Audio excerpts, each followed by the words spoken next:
A REIT, or a real estate investment trust, is a very popular investment tool amongst income-driven investors.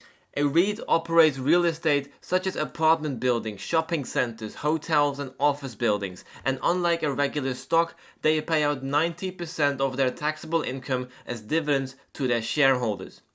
And for this very reason, REITs usually have a very high dividend yield, as seen on REITs like Medical Properties Trust, a REIT that owns hospitals, or on a REIT like Realty Income, which owns commercial locations. But while paying 90% of their taxable income as dividends sounds very enticing, it of course also comes with some drawbacks. They have very limited money to work with for capital expenditure and acquisitions.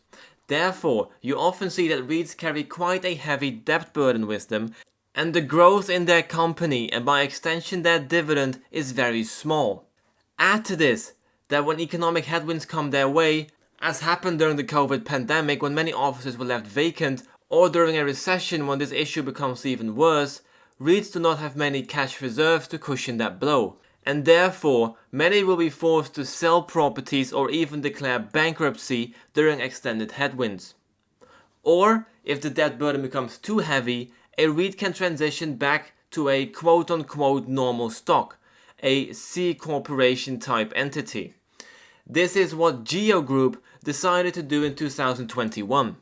Geo Group is a real estate investment firm that owns and manages many private prisons in the USA.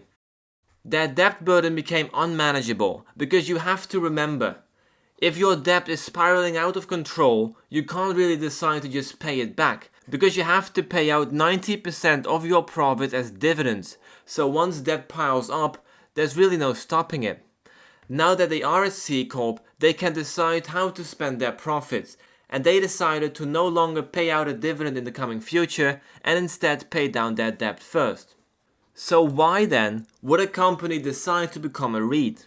Why not just be a regular C corporation? That way you can decide exactly when to pay a dividend and how much, and you can have cash reserves for bigger acquisitions or to cushion economic bad times. Well, there's really only one reason for this: taxes. REITs are granted favorable tax treatments under the US tax code, which includes exemption from federal income tax on their qualifying income and the ability to pass through the taxable income directly to shareholders as dividends. A C-corp would have to pay those income taxes.